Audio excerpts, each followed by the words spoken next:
Soalnya gelisah kali dia ya kan, gelisah kali kaki dia itu. Agak gini-gini terus kaki dia ya kan. Yang kupikirkan cuman pemikiran ART-nya aja ya kan, Wak. Lucu kali ya, Wak. Kalian juga udah tahu. Yang mana ya penasaran ya? Kita cari kali ya. Penasaran di meluncur.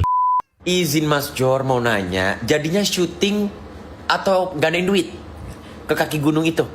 Ya, makanya kalau misalnya ada track record, pernah di podcast menjelaskan pernah mau. Halo teman-teman, balik lagi di Analisis Sengit, channel yang biasa ngebahas, ngereaksi, dan ngulik berbagai fenomena yang lagi ramai, termasuk reaksi dari konten kreator lain yang lagi jadi sorotan. Dan kali ini, kita bakal bahas sesuatu yang lagi bikin netizen ramai sendiri.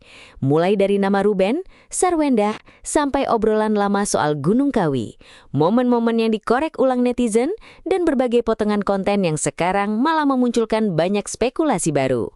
Tapi, apakah semua yang viral itu memang sesuai faktanya, atau justru ada bagian yang mulai ditarik terlalu jauh? Yang menarik, ada update terbaru dari konten yang direaksi. Ada klarifikasi, ada penelusuran ulang, sampai netizen yang terus menghubungkan potongan video lama dengan kejadian sekarang. Dan disinilah mulai muncul pertanyaan yang bikin penasaran. Apa ini cuma efek konten, efek sugesti, atau memang ada sesuatu yang bikin publik terus balik membahas topik ini? Tonton videonya hingga usai, karena saya akan memberikan komentar cukup panjang di bagian akhir. Yuk kita tonton videonya. Menggandakan uang atau ke kaki gunung lah, gunung kaki rangen atau apapun itu. Katanya gue ke gunung mana yang waktu itu kita syuting, Uncle? Coba jelasin dong, Uncle. Ada juga lihat. Ada juga lihat. Oh my god, gue yang ke dukun. Apa nggak salah sekali? Oh iya. Uncle, kamu nggak kangen aku datang, Cek? Putih, hitam. Kalau putih itu jelas kita nanti dengan kerja keras macam-macam, pengaris atau pengasihan itu ada salah satu kita sebut ada satu tempat di Jawa Timur yang terkenal banget, Gunung K gitu terkenal. Keuntungan bagi siapa yang mendapatkan daun atau buahnya yang jatuh secara alami. Tapi kalau bahas Gunung Kawi bukan cuma soal dapat keberuntungan. Di balik cerita-cerita tersebut, banyak pendaki yang mendengar suara gamelan di tengah malam, melihat pasar setan dan sosok berpakaian putih. Bahkan ada yang mendengar namanya dipanggil dari Oh dia turun. Gambarnya turun. Kayak nyamperin bunda. Kayak nyamperin kamu, serius. Nyamperin gini dong, Bun. Gini dong, Bun. Bun. Kalau cara ngomongnya dia sih dia baik, dia ngejagain di sini. Tahu banget. Ada beberapa orang yang tahu gitu loh, dan ini enggak. Mbak, jangan ngelamun, Mbak. Mbak, hei, lagi ngobrol, dialog, diskusi. Enggak ya, kemungkinan tim Jejak Backpacker ini mau ke Gunung Kawinya langsung. Wah. Itu aja, jadi Nih, ada update ya dari Andre Jejak Backpacker. Ceki. Play.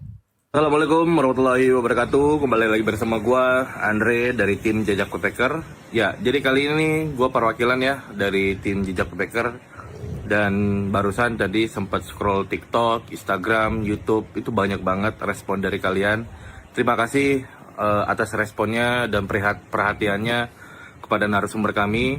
Untuk Kak Fitri itu alhamdulillah sudah kami tangani dan udah dibawa ke rumah sakit juga.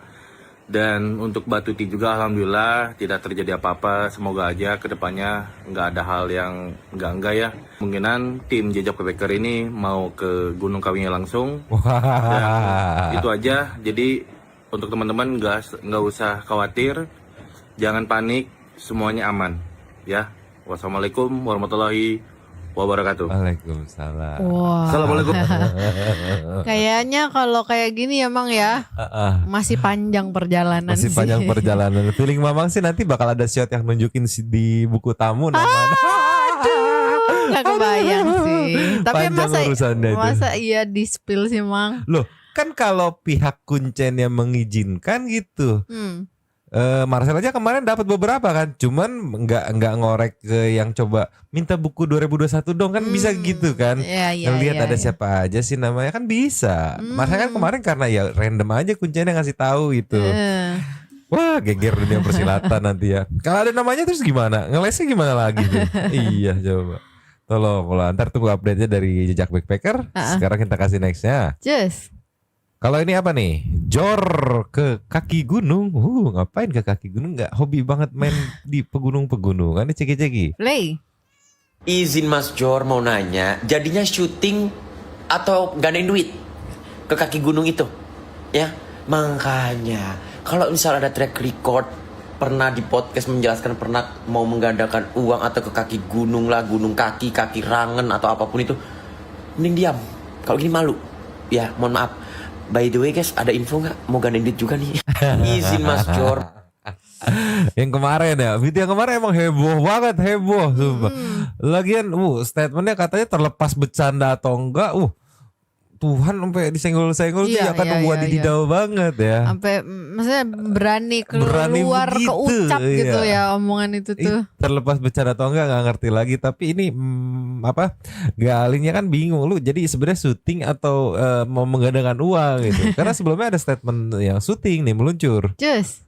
Nih yang denger ya para haters yang suka nyebar berita hoak, denger nih gitu ya. Jegi. Play.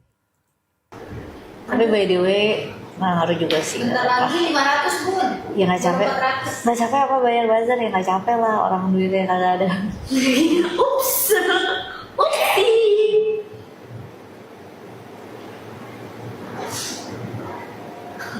Di 50 lagi aja guys itu dapetin 3 ya, harganya 250.000 tuh maka banget. Betul ya.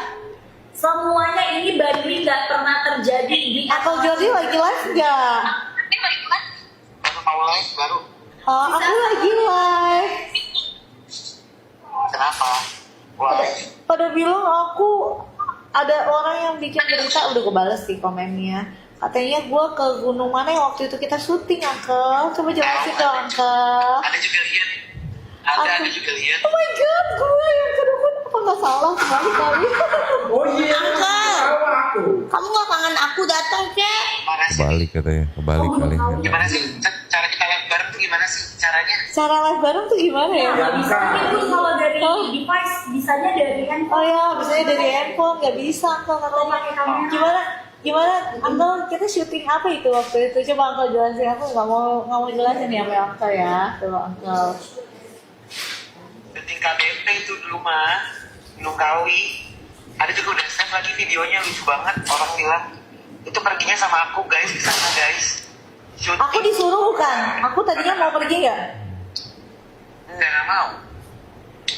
Terus Bunda jadi bintang tamu, itu hostnya malahan aku sama yang lain-lain di sana gitu. Ada sih belum sempat. Cici ada video lucu banget kan? Iya dia bilang Gunung Kawi nggak tuh? Aduh, gua aja. Ya begitulah Uncle. Ada cerita apa lagi? Pelan-pelan aja Uncle. Satu dulu. Dia juga belum sempat bahas. Iya kan? Atau bisa? Iya ini live pertama aku Uncle. Aku lagi tengil aja. Bayang ya, tengilnya kayak gimana dulu sebelum kena setut sama netizen gitu. Memang baru tahu gitu ngeliat jejaknya, wow, pantesan netizen sengamuk ini. Tolonglah. Tapi di sini dijelasin kan tadi sama Jordi itu nggak syuting doang, nggak Gunung Kawi gitu. Terus muncul sampai nyari-nyari dukun. Alasannya tuh mau eksperimen apa ya gitulah. Nyari tahu iseng-iseng katanya gitu. Terus kenapa uang itu digandakannya ke dukun? Itu segala macam dukun gue samperin tahu. Iya akhirnya. Jadi makanya Gali tadi bilang lu syuting sekalian kali gitu ya. Iya, interestnya dukun-dukunan mulu. Iya, soalnya di sini ya apa dia bilangnya kan segala dukun gue datengin. Iya. Dukun gue samperin tahu. Iya akhirnya karena banyak ketemu jadi dukun. Kayak pengen memastikan benar enggak gitu. Iya. Dasar kamu orang serakah. Kamu minta uang 50 miliar. Iya. Gimana ya Mbak? Saya butuh banget, jawaban gue tuh kayak iya saya butuh banget ini 50 miliar. Untuk apa uang itu?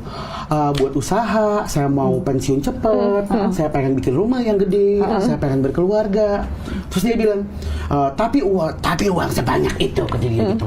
Kamu harus menumbalkan banyak bahkan puluhan orang. Nggak apa-apa kata gue. Kata terakhir orang-orangnya tuh bilang, nggak kayak untuk memastikan kayak apalagi yang perlu lu pastiin gitu. Berarti di hati kecil lu masih kayaknya ada yang berhasil gitu. Iya, Kayak iya, gimana iya, sih iya, gitu. iya. Come on man, tolonglah. Aduh tolonglah. Ya wajar akhirnya dirujak gitu. Sama netizen Mas Gali tadi gitu ya. Kasih lagi nih. Just Nih rame jejak digital digali sama netizen nih, ceki-ceki. play. Kalian juga udah tahu yang ini nggak? Udah nonton podcast yang ini nggak? Aku tuh nggak apa ya? Yang kupikirkan cuma satu. Yang ART-nya itu tuh pasti mikir gini, Allah bo, macam nggak tahu kau bu, padahal kaunya yang bosnya ya kan? Soalnya gelisah kali dia ya kan, gelisah kali kaki dia tuh, agak gini-gini terus kaki dia ya kan. Yang kupikirkan cuma pemikiran ART-nya aja ya kan, Wak. Lucu kali ya, Wak. Kalian juga udah tahu. Yang mana ya penasaran ya? Kita cari kali ya. Penasaran di meluncur. Just Ini kali ya, ini nih yang ditemuin ini nih ceki-ceki. play.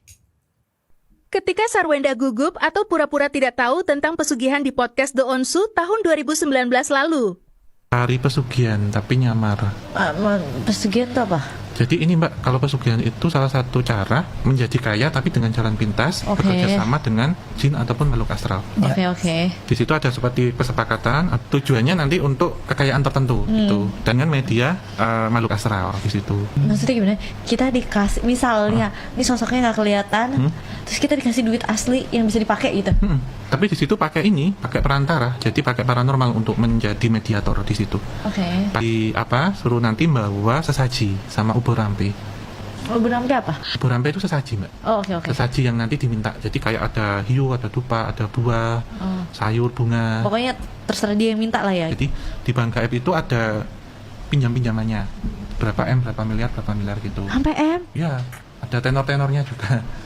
Pengembaliannya sampai usia berapa tahun gitu. Terus yang jadi jaminan itu anaknya. Jadi anaknya itu nanti jadi jaminan.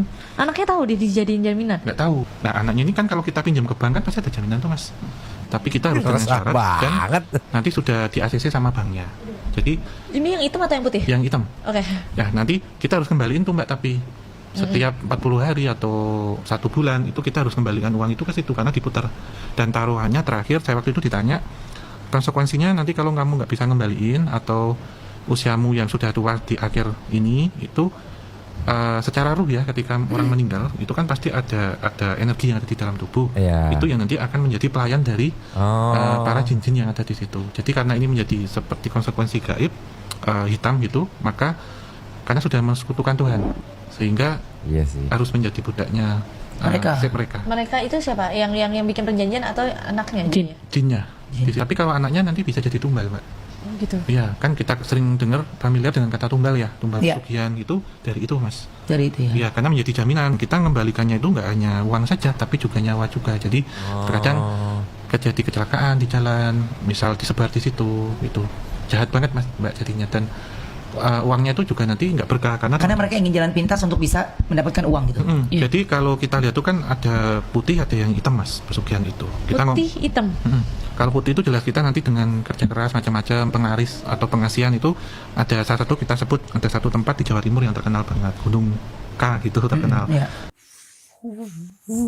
OBH bisa set. Nggak kenapa ya? Kemudian itu ada salah satu kita sebut ada satu tempat di Jawa Timur yang terkenal banget, Gunung K gitu terkenal. Nah kalau hitam itu ada di mana-mana sebenarnya, nggak harus ke situ. Dan ketika kita situ mintain syarat, anak biasanya yang akan menjadi jaminan. Gunung yang belakangnya I itu kan? Iya. Oke.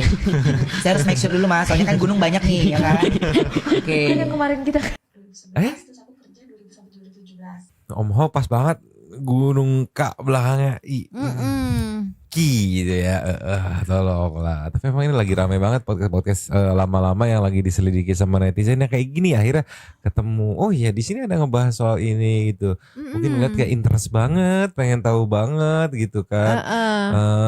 Administrasinya, konsekuensinya gitu segala macem. Gitu. Kalau netizen gitu, kalau kita kan ngeliatnya, oh ya ini kan penasaran harus, aja gitu. Kan harus biar nggak dragging gitu obrolannya gitu. Aman lah ya. Aman lah ya, kasih lagi. Cus. Nih, pas banget FYP-nya lewat ini. Ada kakak pendaki yang kebetulan lagi kak belakangnya, ceki-ceki.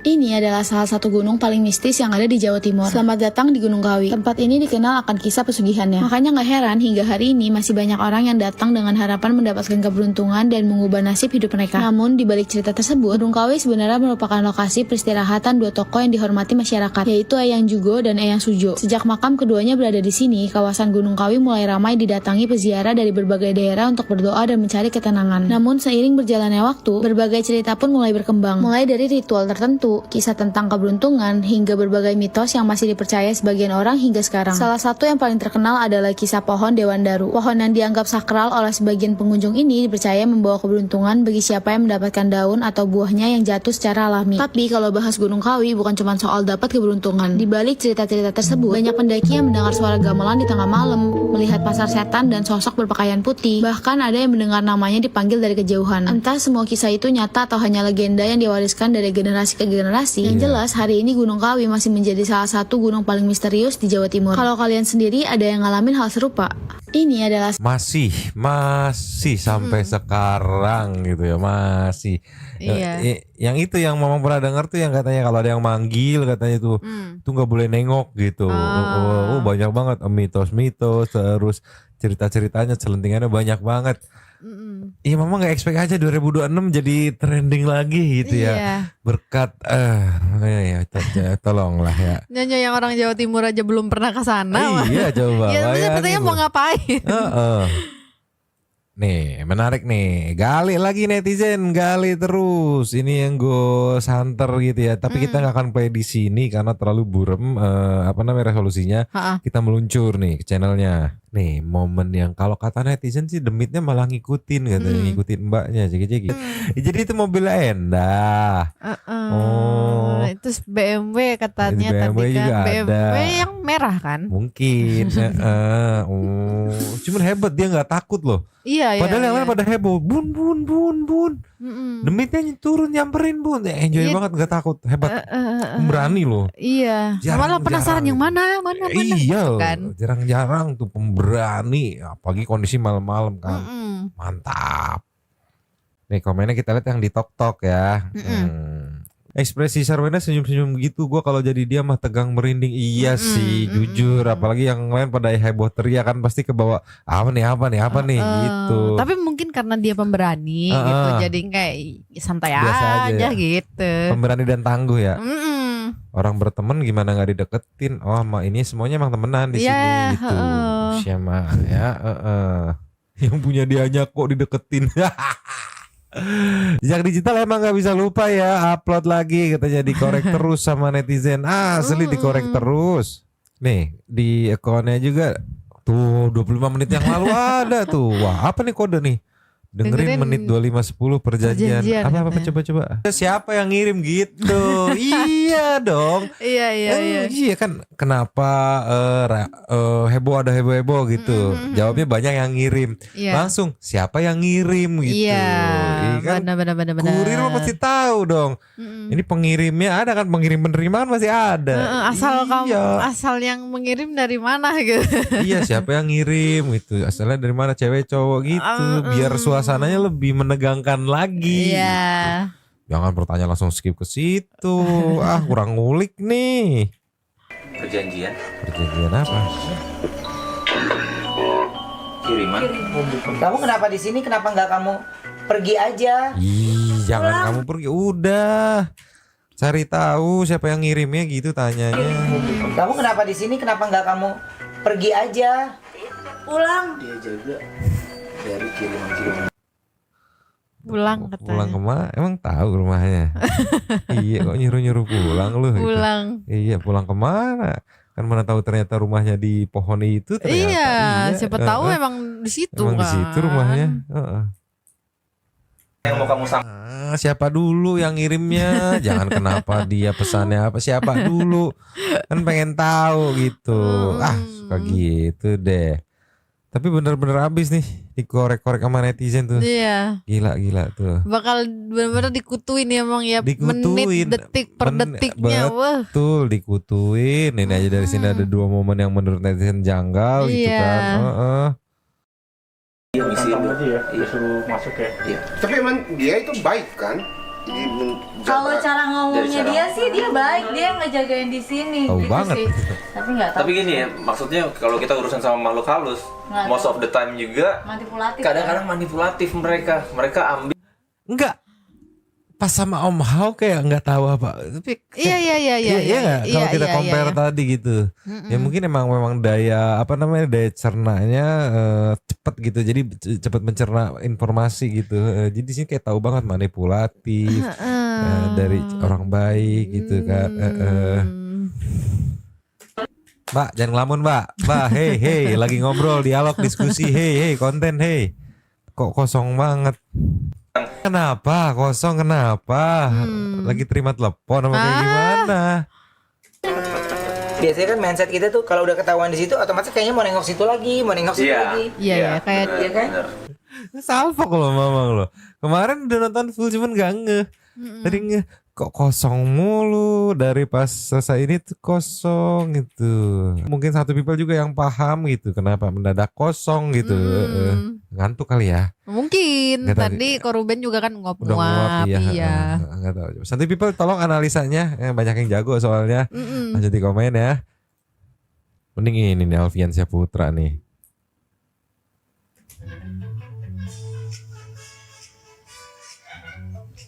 Gak salah, bahunya salah mbak. Bahunya salah. Bahunya salah. Bahunya salah.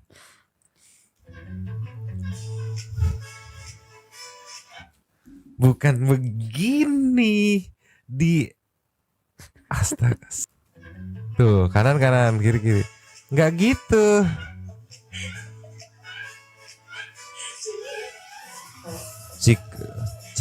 Oh iya. Cika Onyo sih iya sih.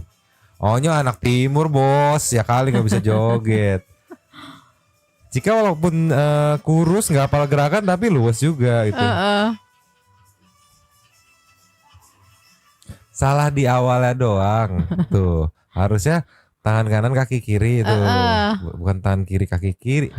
Jadi begini. Bukan dance Brazil ini ya, bukan. Kan di zigzag tuh. Tuh, ini kaki kanan tangan kanan tuh. Mantap lah ya. Lumayan lah ya, gak terlalu horor ya penutupannya ya. Tapi ya tolonglah. Sekarang kita super thanks. Just. Yo. Yes. Ada 1, 2, 3 super thanks dari kemarin. Memang baca dulu ya dari Lembayung Senja. Ngeri Sinyomang katanya. Ulur bisa diartikan lambang peringatan ya. Bisa jadi itu peringatan untuk menyerahkan wiriririru. Sedangkan kalajengking dan kelelawar itu transformasi, kemetongan dan kelahiran. Apalagi kelelawar yang sering dikaitkan dengan koneksi alam gaib, kemampuannya yang hidup dalam kegelapan merinding asri tuh dari Lembayung Senja. Ibu Komandan sikat dulu kali. Makin kesini nalarku makin mengambang mikirin perbuatan si ibu dan adeknya. Mereka nggak takut dosa apa ya? Ilmu hitam begitu pada akhirnya makan mereka sendiri. Duh please anak-anaknya cepat diambil, takut dijadiin numal juga katanya. Tolonglah ya Kamaria, thanks pas banget nemenin my breakfast Mamang and Nyonya. Wih mantap. Habis kali. Oke teman-teman, setelah kita nonton semuanya sampai selesai, sekarang saya mau kasih komentar pribadi saya. Ini opini saya sebagai konten kreator reaksi, bukan fakta mutlak, bukan tuduhan ke siapapun, dan tentu teman-teman boleh punya sudut pandang berbeda. Kalau saya lihat dari keseluruhan video tadi, yang paling menarik sebenarnya bukan soal horornya, bukan soal ada sosok, bukan soal deteksi, bukan soal Gunung Kawi, bukan juga soal cerita-cerita mistis yang muncul. Yang paling menarik buat saya justru adalah bagaimana internet sekarang bekerja. Sekarang itu, satu potongan video lama bisa hidup lagi bertahun-tahun kemudian. Podcast lama bisa dibongkar lagi.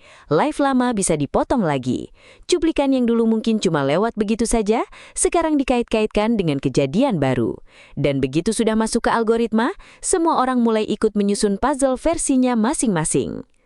Kalau saya perhatikan, yang terjadi di sini sebenarnya ada dua lapisan. Lapisan pertama, rasa penasaran publik. Itu wajar.